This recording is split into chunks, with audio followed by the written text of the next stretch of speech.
Good morning, everyone. Morning, sir. Kaya pa ba? Kaya pa. Okay. So, before we proceed to before I pose my questions, diba na-mention na ni Alba yung first phase ng assessment development cycle? Diba? So, can you recall what is the last two of the assessment development cycle? Please start.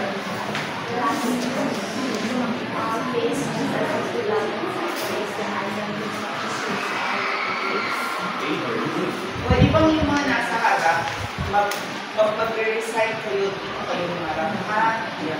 Kasi hindi marinig ang boses.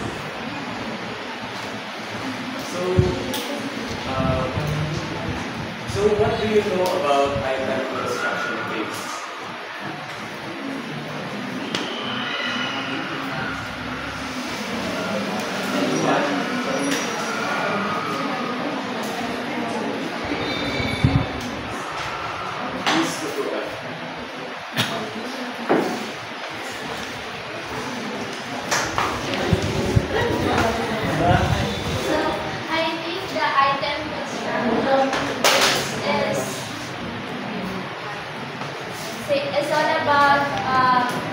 It's all about properly constructing the question without ambiguous and clear questions. So how about the review phase? Can anyone recall what we learned about review phase? Review phase pala, actually. So can anyone recall what we learned about the review phase? Miss Rasha. What do you know, or what did you learn about the review phase of the assessment development cycle?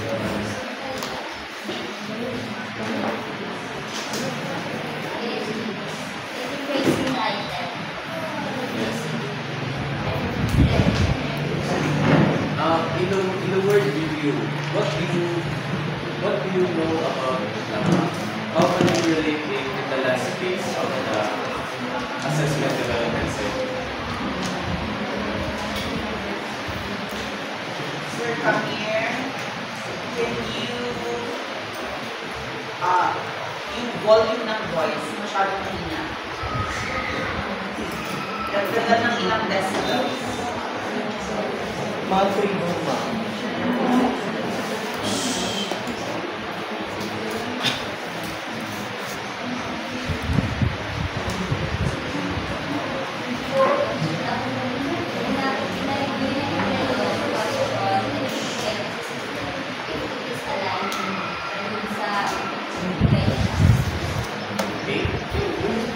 So now that we have a glimpse or understanding about the last two phases of assessment development cycle, so let's proceed to the activity that I will give. So based on the video that I presented yesterday, I posted some scenarios which you will give the effect of it. Have you watched the video? Alam tayo. So, did you watch it? So, in the video, the first scenario goes like this. Can everyone read it? Questions were copied from an old test that covered different topics from the current assessment. So, what do you think is the lapses or the effect of this scenario in the assessment development cycle? Anyone?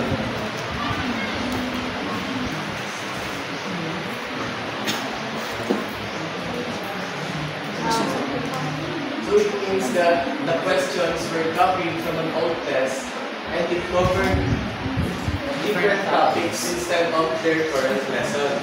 So what did Israel? tests and current learning objectives, it does not assess what students actually learn, making results invalid and unreliable for judging student progress. Yes. So, what do you think is the pace that the teachers give in the assessment development cycle?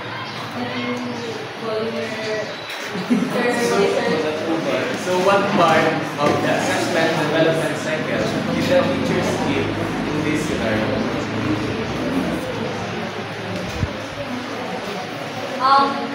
I think the planning po. Yes. Why do you think so? Because as the scenario told, all tests that cover different topics. So hindi talaga siya nagplano kung asan yung una niya ng assessment. Yes, very good. Thank you. So let's proceed to the second scenario. Kindly read. The test items use vague words. Sorry. And hard to interpret. So what do you think is the effect of this in the assessment development cycle? Or what do you think is the lapses in this scenario?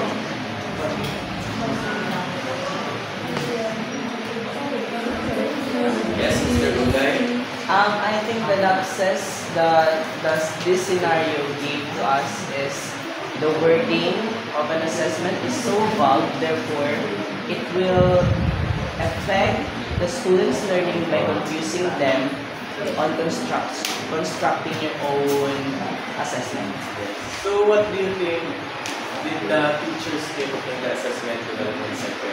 Can you rephrase your question? So what do you think is what part or what phase of the assessment development cycle did the teachers give in this scenario? Phase? S-phase. Item instruction. Okay, good. So the teachers gave the item or the teacher had mistakes in the item construction phase because instead of making the questions clear or understandable for students, the teacher made it vague or confusing to the students.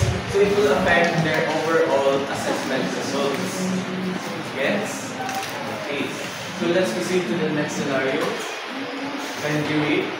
The teachers give peer review and several items were poorly aligned with the learning objectives. Okay, so what do you think are the lapses in this scenario?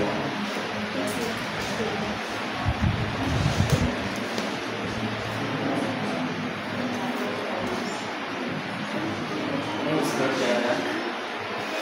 So, ang access na is hindi nag-review based yung teacher, so kaya yung items na is fully aligned with objectives. So, yung test niya is mag-lack ng validity because it will not assess the intended learning. Yes. So what do you think is will happen kung tama yung answer mo pero mali siya sa checking? Sa pag-check ng teacher. Will it affect your performance? Performance and motivation kasi once na gano'n, pag mag-exam ulit, motivation mo na yung study hard is maano na eh. Yung teacher mo sa mga ulit, kung mawala ka rin na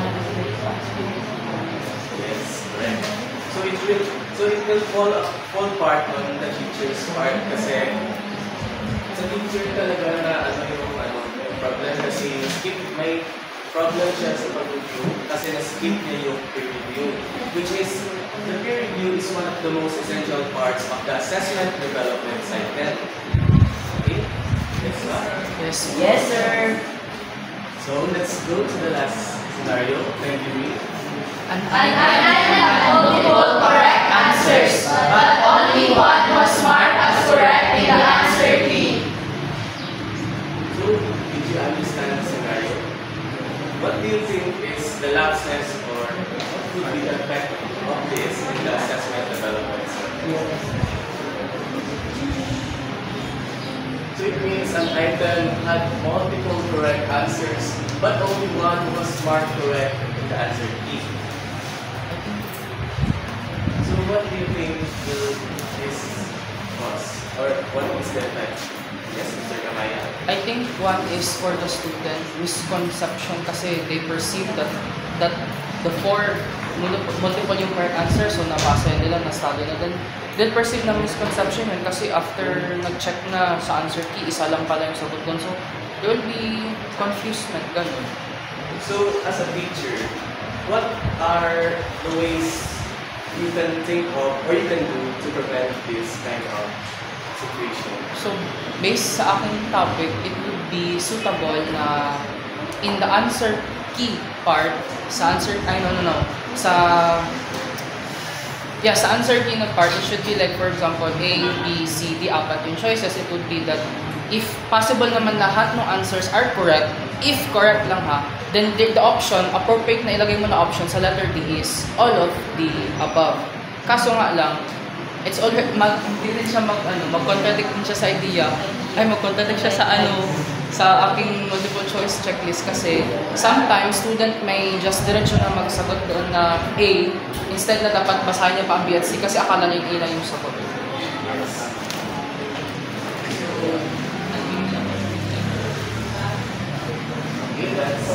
So when we say format assessment development cycle consists of the planning phase, item construction phase, and review phase, right?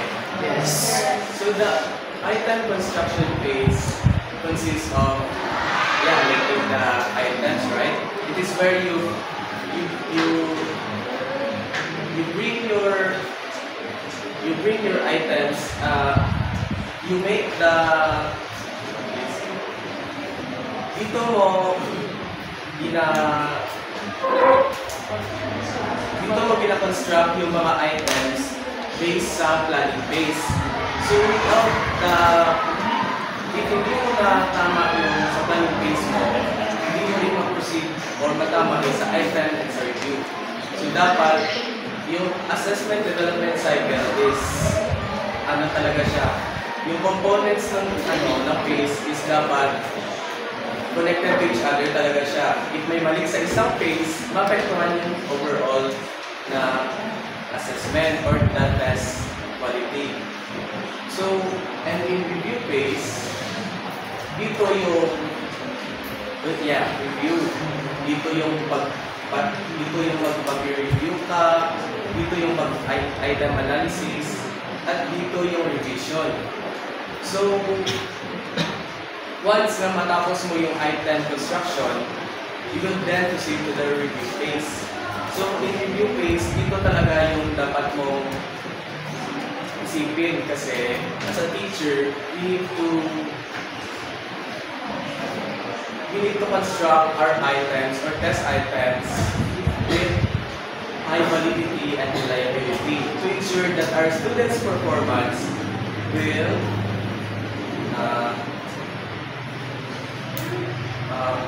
so that the students will reflect on their performance accordingly. Yeah, that's all. Anyway, let me just have some clarifications. Yung scenario number 2 kanina, na vague yung ibang wordings. Nasa phase ng assessment cycle, ma-determine ng teacher yung vagueness ng test item. Item construction. Why not review?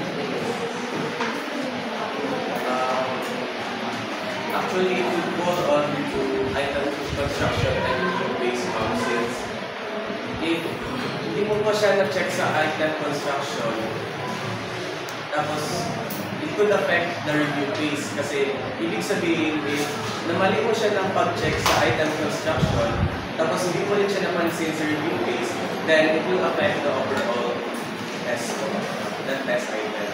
Okay, I understand that. One. Pero yung question ko kasi ay why is determining the vagueness of test items in the item construction and not the review phase?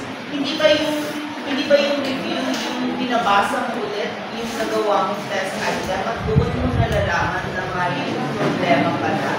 Bakit yung sagot kanina ay nasa item construction siya at hindi sa review?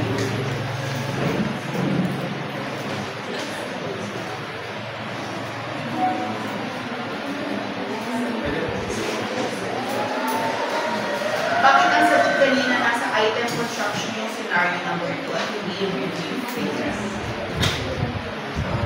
Kasi the way we understand item construction is you make items. Diba? Pero checking the vagueness, ginamit ko yung word na check, checking the vagueness, doesn't that represent reviewing the test items?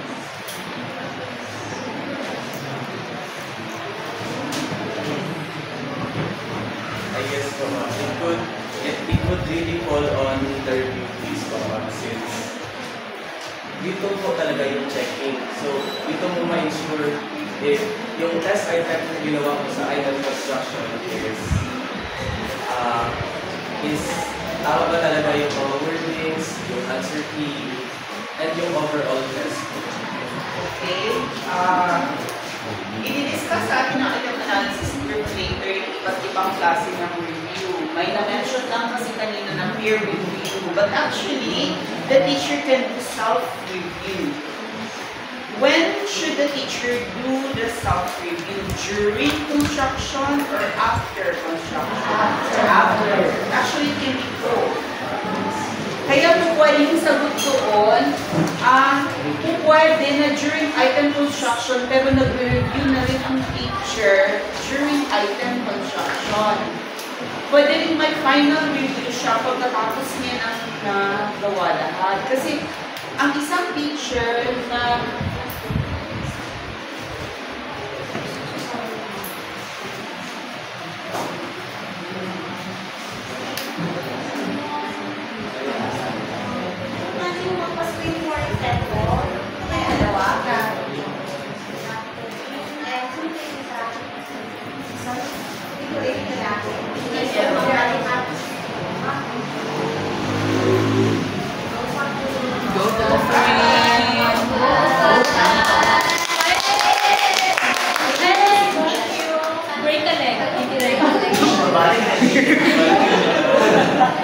Okay.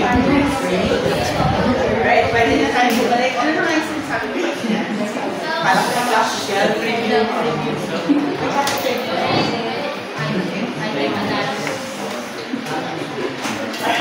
Pwede ang teacher mag-review habang nagko-construct kasi alam niyo naman na i-discuss nila mamaya na-discuss na nila sa video, di ba, yung mga guidelines in reviewing multiple choice test items.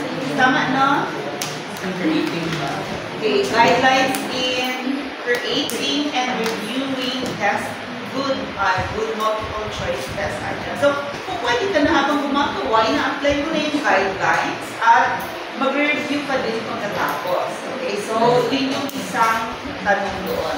Alright, another question that I have, I think one important question that wasn't emphasized ay yung bakit siya cycle, ba't hindi na lang siya linear? Okay, that question I'm asking because ano ba yung purpose ng review? Kasi pag sinabi natin cycle, yung review may importance sa planning. Diba? Yung review phase may importance sa planning. So ano ang importance ng review phase sa planning phase?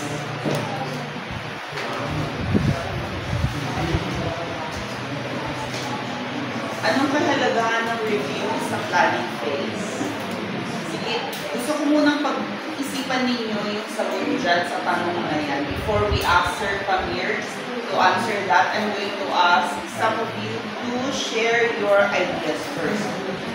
Tinawag natin siyang assessment cycle, hindi siya linear, hindi siya nag-end sa review, ibig sabihin.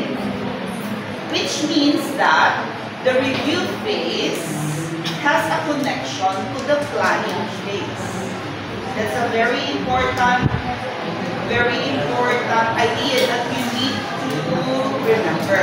So ngayon, ang tanong ko, what do you think is the significance of the review phase when we plan for the test?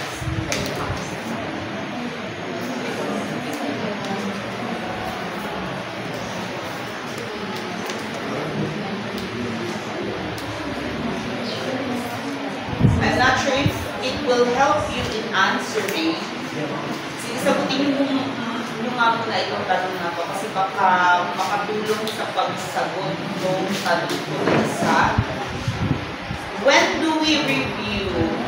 Before we give the test or after we give the test? When do we review? Before we give the test or after? Before. Who says before? Who says after? Ano ang sagot na iba? Okay, sige. So, tama yung before and after. So, may before tayo na review, may after din tayo na review. Alright, sige. So, let's proceed to my question. Ano yung significance ng review phase sa planning phase?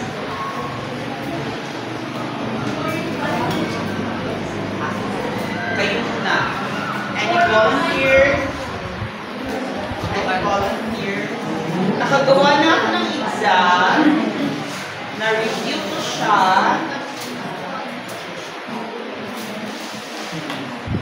Tapos, bakit siya connected sa planning? Kasi pwede siya. Okay. Ow. Ha? So, if na-review ko siya, pwede mo siya ulit mag-plan. So, pwede mo siya i-apply ulit sa Ano to? Bakit ka magpa-plan ulit? Kasi nag-review ka mo. So, if may mali ka doon, if may lapses ka doon, pwede mo siya i-apply ulit sa plan.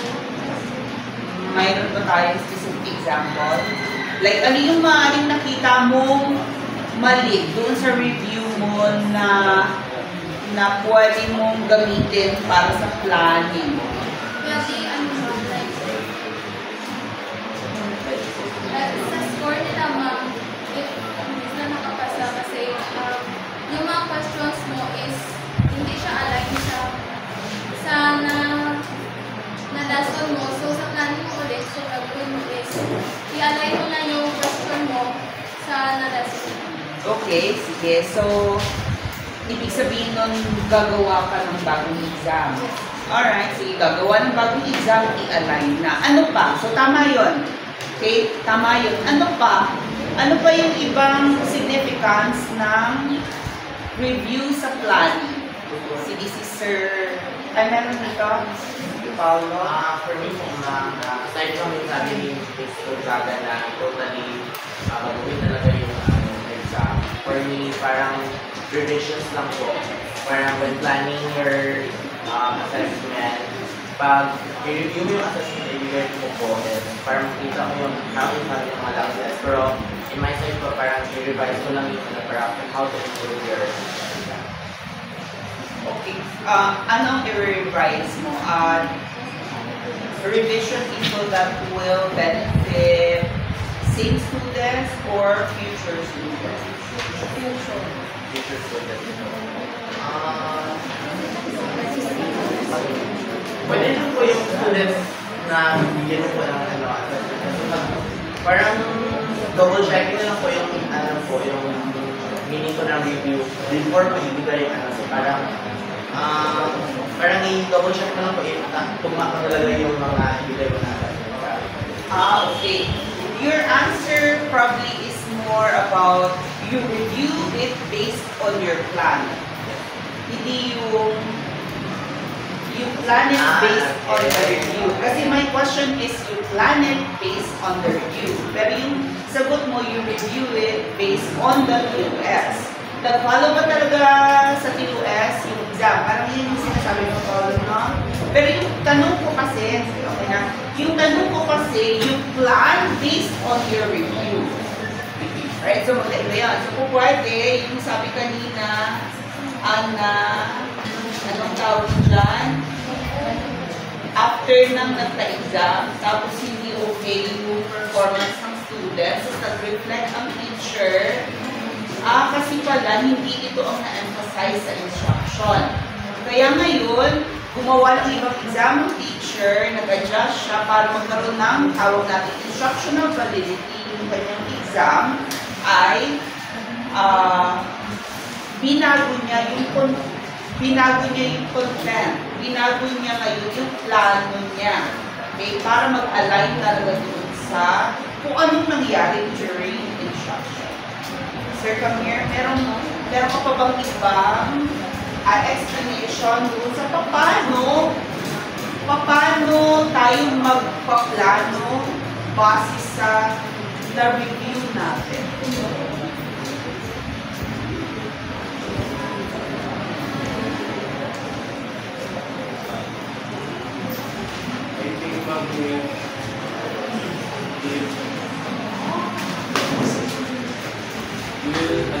We'll plan again based sa revisions na gagawa. So parang yun din. Yes, ma'am.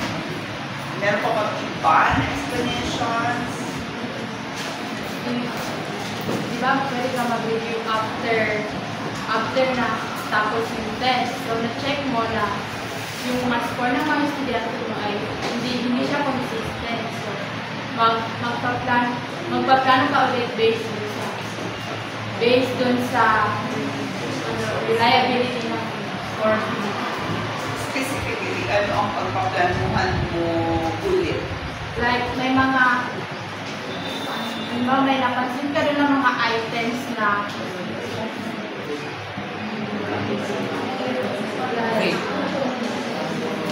items na medyo complicated, pwede mo Complicated condition price. So parang ganun din yung idea dito. Alright, revision of test items based on the result of the test. Okay, meron ba kayong ibang naisip na maaaring significance, importance ng work? Paano makakatulong yung review sa pagpaplano natin? Paano makakatulong ang review sa pagpaplano? Your answer actually, application niya same student. Pwede kang may application tayo sa future students naman ng teacher. Pwede kasi ganun, di ba? Summative ang purpose. Hindi talaga siya formative ang purpose. Meron ba?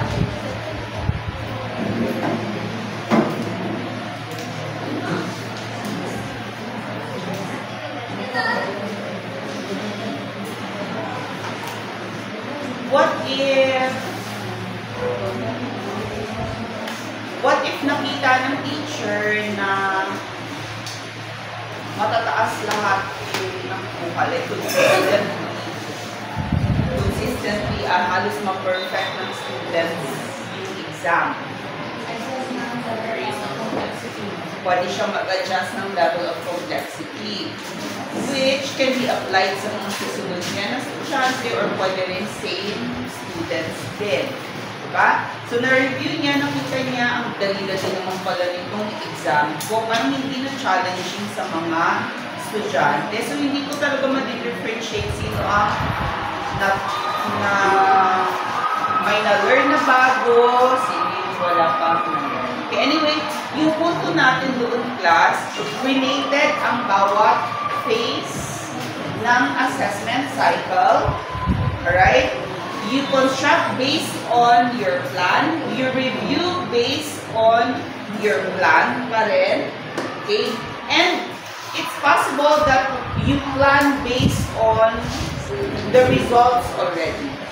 Alright? So, ganun yung cycle. Alright? Sige, so let's proceed to our next lecture.